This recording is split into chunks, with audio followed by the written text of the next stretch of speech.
દોસ્તો નમસ્કાર. આજનો વિષય છે ચારણ બળુકો. એક એવા વિરલ વ્યક્તિની, એક એવા શિક્ષકની, ગુરુની વાત કરવા હું જઈ રહ્યો છું, જે શિક્ષકે ઘણા વિદ્યાર્થીઓ, ઘણા સંશોધકો, ઘણા વ્યવસાયિકોને ખૂબ મદદ કરી છે. અત્યારે તો એ આપણી હાજરીમાં આપણે જ્યાં ઉપસ્થિત છીએ એ નથી, પણ એ ઈશ્વરના ઘરે કંઈક સારા કાર્યો કરી રહ્યા છે એવું મને લાગે છે. મિત્રો, એ સાહેબે એકવાર, હું એમના પહેલી જ વાર એમને મળવા ગયો ત્યારે સાહેબે ખૂબ સરસ એક વાર્તા કહી મને, કે એક બાળક બેઠું હતું, નાનકડું બાળક, એની મમ્મી પાણી ભરવા ગઈ હશે અને બાળકની અવસ્થામાં જ નીચે બેઠું હશે ને ત્યાં અચાનક નાગ દેવતા આવી ગયેલા, બ્લેક કોબરા જેને આપણે કહીએ, અને એ છોકરાની આગળ પાછળ વીંટળાઈ ગયેલા. છોકરું તો હસતું હતું, નાનકડું છોકરું, ત્યાં સુધી એનું નામ નહોતું રાખેલું એ છોકરાનું, બાળકનું. અને અચાનક ત્યાં એની માં આવી ગઈ, ગભરાઈ ગઈ, અને એ જળસામાં કોઈક સંત ત્યાં આવ્યા, અને સંતને જોઈને તો બાળક હસતું હતું જ, પણ સંતે કહ્યું કે ભગવાન તમે અહીંયાથી રજા લઈ લો. પેલો નાગ ત્યાંથી નીકળી ગયો, અને નાગ નીકળી ગયા પછી પેલા સંતે પેલા નાના બાળકની માને કહ્યું, એના પિતાને પણ કહ્યું કે ભાઈ આનું નામ આજથી તમે શિવદાન રાખો, કારણ કે આ શિવનું વરદાન છે, શિવનું વાહન છે. એણે એને બચાવ્યો છે ને આવીને એની જોડે વીંટળાઈ ગયો, છતાં પણ એને ડંખ નથી મળ્યો, એટલે આ બાળકનું નામ રાખો શિવદાન. મિત્રો, આ શિવદાન ચારણ, ડોક્ટર શિવદાન ચારણ સાહેબ એ મારા ગુરુ રહી ચૂક્યા છે. પીએચડીના મારા માર્ગદર્શક હતા. ખૂબ અદ્ભુત વ્યક્તિત્વ, સદાય ચહેરો હસતો રહે, અને કોઈ નાત જાત ધર્મના ભેદભાવ વગર આ માણસ દરેક વિદ્યાર્થીને નિસ્વાર્થ ભાવે મદદ કરતા હતા. સમાજ તો અફવાઓ ફેલાવતો રહે છે, પણ આ સાહેબ અફવાઓના બરડામાં બરડા એવા નથી.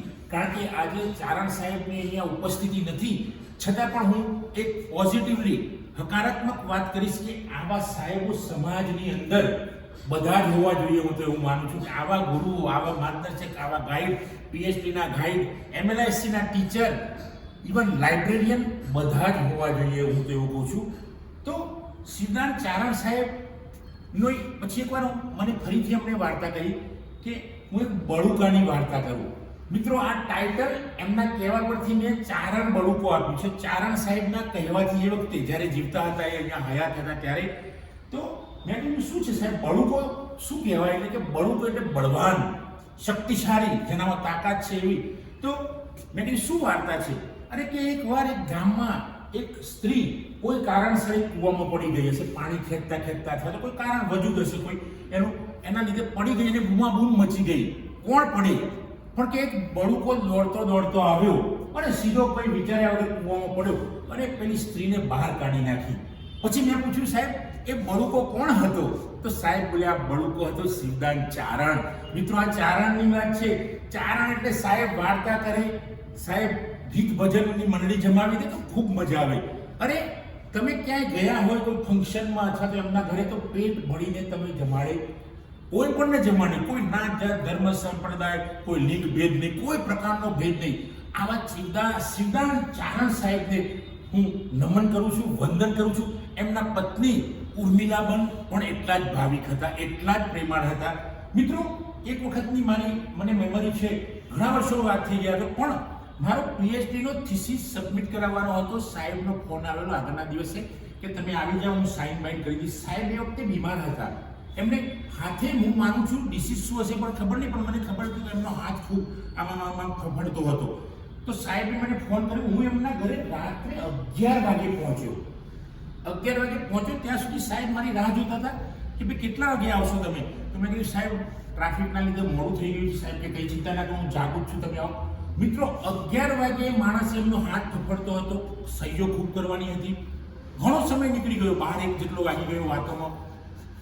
1 વાગ્યાથી 2 વાગ્યાની વચ્ચે અંદાજિત સમય કહું છું.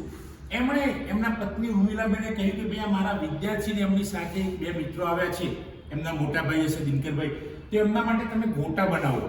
અમે સાહેબને ઘસીને ના પાડી, છતાંય સાહેબે કહ્યું કે નહીં, તમારે અત્યારે નાસ્તો કરીને જ જવું પડશે. મિત્રો, તમે માનશો નહીં, સાહેબે બેને પણ એટલા પ્રેમ ભાવથી અમારા માટે ગોટા બનાવ્યા, ચા બનાવી, બીજો નાસ્તો લાવીને પણ મૂક્યો. તો આવા શિવદાન ચારણ સાહેબ બળુકા ન કહેવાય? ખૂબ બળુકા કહેવાય. કારણ કે બીજાને ખવડાવે, બીજાને બચાવે એનાથી મોટો બળુકો કયો? કોઈ વિદ્યાર્થીના વિકાસની અંદર એનો સાથ આપે એનાથી બળુકો મોટો કયો? આ ચારણ બળુકો. મિત્રો, આ ચારણ બળુકો એ સમાજની અંદર ખૂબ સુગંધ ફેલાવીને ગયા છે. લાઇબ્રેરી અને ઇન્ફોર્મેશન ફિલ્ડની અંદર પણ એમણે ખૂબ સુગંધ ફેલાવી છે. આ માણસની જોડે અઢળક ડિગ્રીઓ હતી મિત્રો. 2 વાર પીએચડી થયા છે સાહેબ. 2 થી પણ મને તો અત્યારે હાલ બધી મેમોરાઇઝ મારામાં નથી, પણ 2 વાર પીએચડી થયા છે મને, અને એમની માસ્ટર ડિગ્રીઓ પણ અનેક હતી મિત્રો. અને એ સિવાય એમને લાઇબ્રેરી અને ઇન્ફોર્મેશન સાયન્સ ફિલ્ડની અંદર પુસ્તકો લખ્યા છે, આર્ટિકલ લખ્યા છે. ઘણી બધી જગ્યાએ આ વ્યક્તિ એક્સપર્ટ તરીકે, મુખ્ય મહેમાન તરીકે શુભાયમાન થયેલા છે. અને આવા વ્યક્તિને છતાંય આટલી મોટો હોદ્દો એ લાઇબ્રેરિયન તરીકે પણ રહેલા છે એસપી યુનિવર્સિટીમાં, એ શિક્ષક તરીકે લાઇબ્રેરી અને ઇન્ફોર્મેશન સાયન્સના શિક્ષક તરીકે પણ રહ્યા છે. એ સિવાય કોઈ પણ પ્રસંગ હોય, કોઈ પણ ફંક્શન હોય વ્યવસાયનું, તો એમાં આવીને છોકરાઓને હસાડે. ક્યારેય એમને કોઈ છોકરાઓને રડાવ્યા નથી. આવા શિવદાન ચારણને આપણે બળુકો ના કહીએ તો શું કહીએ? બળુકો એટલે બળવાન.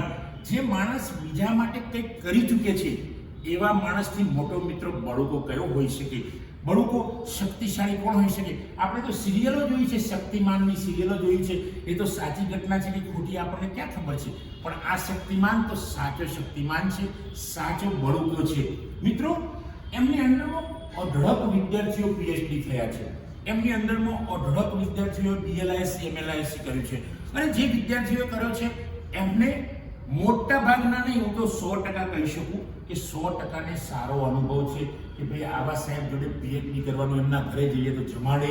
અને તેમ છતાંય મોટી વ્યક્તિઓ માટે લોકો અફવાઓ ઉડાવતા હોય છે, પણ હું માનું છું સાહેબ આ અફવાના બરડામાં નથી. કારણ કે આજે હું સત્ય પુરવાર કરી ચૂક્યો છું. કારણ કે સાહેબની જોડે હું 5 વર્ષ સુધી કોન્ટેક્ટમાં રહ્યો. એ મર્યા એ દિવસે આખરી દિવસ પણ હું એમને મળવા ગયેલો મિત્રો.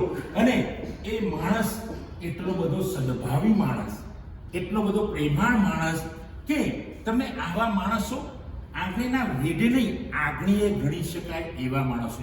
વેઢા તો વધુ પડે મિત્રો, પણ આંગળીએ ગણી શકાય એવા બળુકો માણસ ચારણ સાહેબને હું વારંવાર નમન કરું છું. મારા જેટલા મિત્રો છે એ બધા મિત્રો પણ ચારણ સાહેબને યાદ કરે છે. ગીતાબેન ગઢવી ચારણ સાહેબને યાદ કરે છે. એમના અંદરમાં જેટલા મિત્રો ભણ્યા છે બધા ચારણ સાહેબને યાદ કરે છે. તો ચારણ સાહેબ જેવા જો સાહેબો, પ્રોફેસર, લાઇબ્રેરિયન જો આ સમાજમાં હશે તો આપણો દેશ ક્યાંય પાછો નહીં પડે, આપણો સમાજ ક્યાંય પાછો નહીં પડે.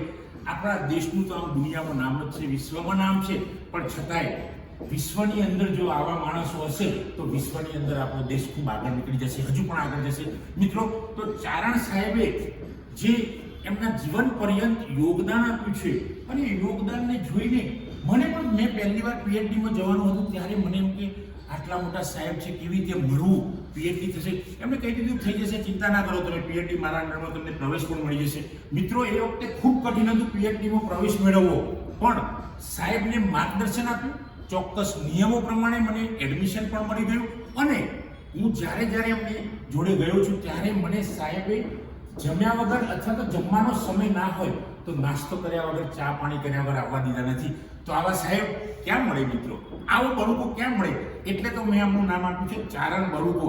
અને આ બળુકો એમની જોડેથી જ મેં શોધેલો શબ્દ છે.